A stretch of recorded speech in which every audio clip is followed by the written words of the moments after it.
All right, we're coming with a new article. It's a fact check article. It says, is legalization hurting teens' mental health? This is by Emily. I'm sorry, Emily. I don't know how to say her last name. Erlenbaugh.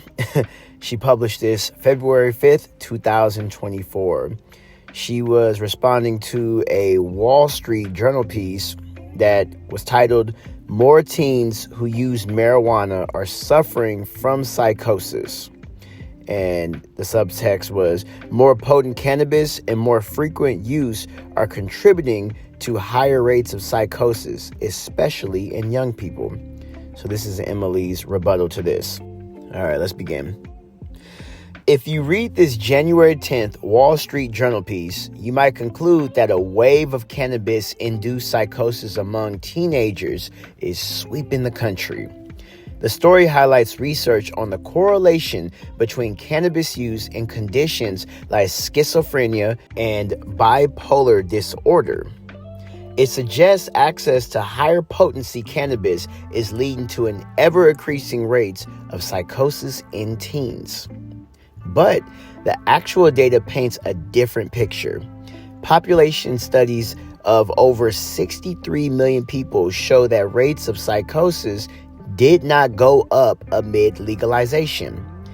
The use rates of marijuana between teenagers are actually going down, and our best science suggests that genetic factors rather than cannabis use are to blame for the correlation between cannabis and psychosis. Can cannabis really induce lifelong psychotic conditions? Or is this yet another example of confusing correlation with causation, a common source of reefer madness? Exploring cannabis psychosis links. The research on cannabis and psychosis is nuanced, but it definitely shows a strong correlation as opposed to causation between the two. For instance, the data is clear that acute cannabis exposure can cause you to see vivid colors or mishear sounds or get anxious. These experiences have been described as transitory psychosis-like episodes, particularly for occasional users. Confusing correlation with causation. With that in mind, it may not be surprising that when teens who use cannabis develop permanent psychosis-related conditions, their doctors and loved ones jump to the conclusion that cannabis caused the shift. There are numerous stories of teens who used cannabis and were subsequently diagnosed with these challenging lifelong conditions. Statistically, individuals who use cannabis are more likely to have bipolar disorder or schizophrenia than the general population. But scientists have long struggled with the question of whether cannabis use actually causes these conditions, or if a third factor drives both. Based on cases where these conditions emerge after cannabis use, researchers estimate that cannabis-induced psychosis occurs in 0.0027% of consumers. But even at this exceptional rare rate, correlative studies can't prove whether cannabis is the cause of psychosis or not. There are many ways to interpret the data that associate cannabis with psychosis. For example, individuals with psychosis conditions could be more likely to use cannabis in the first place, or as a form of self-medication. If this were true, it would result in the same strong correlation. Other correlations: alcohol, tobacco. Cannabis certainly isn't the only factor linked with psychosis, even though it receives more publicity. Studies have found many things correlate with higher risk of psychosis, including the use of many recreational substances like alcohol and tobacco. These substances are used at similar rates by schizophrenics as cannabis and show similar statistical increases in psychosis risk. No one is debating, however, whether we should prohibit those substances. Life stressors. Stress also frequently correlates to psychosis. The stress associated with an event like a teenager leaving home to begin college can trigger an initial psychotic episode. One review study found that the strongest factor correlated with developing lasting psychosis include A, living in an urban area, and B, being an ethnic minority. Since cannabis is often used to combat stress, it's possible that people who are stressed out enough to develop psychosis are more likely to seek out cannabis. I can agree because I am a living example of this. That's why I'm even making this. Let me continue. Spice, K2, and designer drugs. And lastly, studies that associate cannabis with psychosis don't specify which specific cannabinoids are at play. For example, businesses like head shops and truck stops sell unlicensed, unregulated, and often illegal synthetic cannabinoids that can be hundreds of times more powerful than THC alone. The use of dangerous synthetics like spice prevails in states that lack access to legal botanical THC. Athletic and military THC testing regimes also induce players and service members to seek out novel, dangerous synthetics that won't show up in a drug test. Data suggests that using synthetic cannabinoids can induce more symptoms of psychosis than natural cannabinoids. I'm going to repeat that again because that's really key. Data suggests that using synthetic cannabinoids can induce more symptoms of psychosis than natural cannabinoids. So certain people, in my opinion, this is opinion, it's not the article no more right here, this is my opinion. I believe that people who said they had a bad trip, the question is, where did you get your cannabinoids from? Cannabinoids, for people who don't know, is your marijuana. Where did you get your weed from? That's very, very key. A lot of people are tripping off of weed that probably was synthetic and not actually natural. Anyways, let me continue. Legalization isn't increasing teen use. Some research also suggests that cannabis use among teenagers in particular has a strong correlation with a subsequent diagnosis of psychosis-related condition. This could mean that teens are particularly vulnerable to cannabis effects, but it could also paint towards the fact that conditions like bipolar disorder and schizophrenia are commonly identified and diagnosed while patients are in their 20s. While cannabis use usually begins during teenage years, it is possible that individuals with these conditions could be more likely to self-medicate with cannabis, since this typically occurs before their diagnosis. Doctors and scientists would assume that cannabis caused these psychosis-like conditions. While many prohibitionists would use any potential for teen psychosis as a reason to limit cannabis legalization, it is important to note that rates of teen cannabis use are going down, not up, as states legalize cannabis. Street dealers do not check ID, but legitimate dispensaries do. This means that legalization tends to limit teen access rather than increasing it.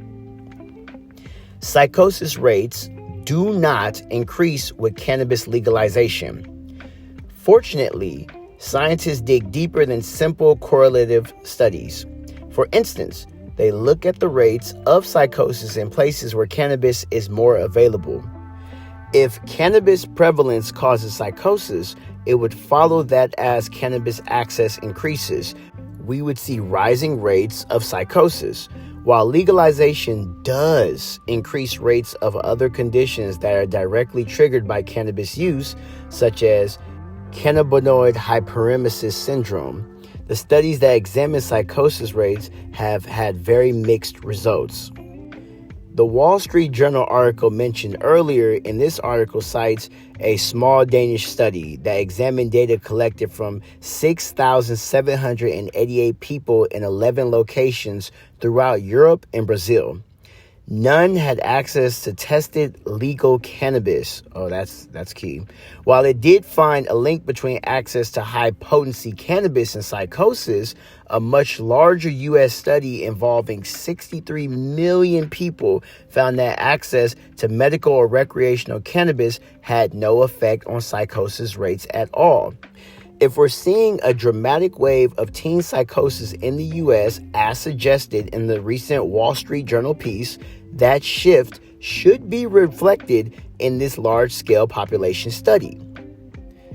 Genetics may drive cannabis use as well as mental health outcomes.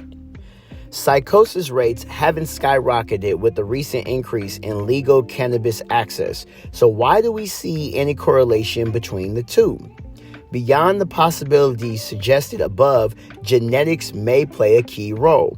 Scientists have found data that points to underlying genes that predispose someone to both psychosis and cannabis use disorder. Doctors diagnose cannabis use disorder when someone experiences negative effects from cannabis use, wants to stop using it, but cannot bring themselves to quit despite repeated efforts.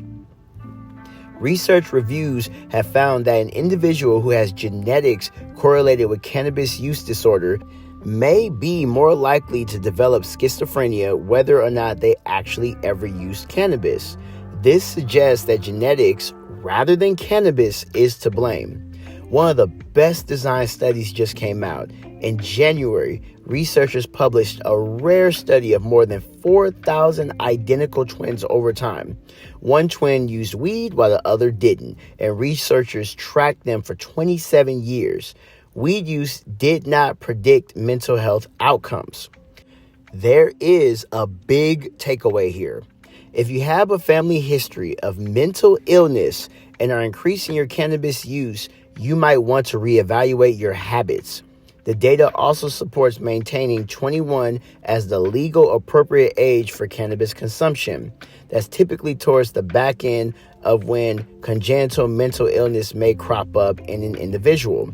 While more research may shift our understanding of these issues, the current data does not suggest that the cannabis use is a strong causal factor for chronic mental illness. Still, given cannabis's ability to cause visual effects or strange thoughts, THC may best be avoided by at-risk patients. At the same time, doctors are actively evaluating whether the cannabinoid CBD can treat mental illnesses. As always, consult with a cannabis specializing doctor before beginning medical use of cannabis to treat your symptoms. And that right there is the article. Now, let me get into some opinions I have. I feel that alcohol and tobacco, that was a really good point that Emily pointed out. Alcohol and tobacco are something that can make someone go into psychosis. And just to be clear, because I know some people might be confused on what psychosis actually is. Basically, when you take any type of substance, you get high and you start experiencing hallucinogenics and delusions. And it's not just marijuana, it's also from alcohol and tobacco. But another thing that I love that was brought into place is stress. She says stress is also frequently correlates to psychosis. So that's kind of interesting. You don't have to be under the influence to go into psychosis. You could be experiencing stress. So it's, this is a really interesting article, but it definitely said that legalization of marijuana is making the frequent use of rates from these teens is going down. Maybe it's just not the cool thing no more when your grandpa is doing it, but yeah, I think this is a really great article. Happy I read this. So if you're interested in any more videos like this, go to my YouTube channel, Smitty'Wit Martial Artist. Go to my playlist. I have something about nutrition. Also, I got topics talking about marijuana now. This is my first one. If you want to see more videos like this, just go in there, subscribe, and yeah, comment below. Tell me what you think. This was beautiful. I think this was a great topic to listen about.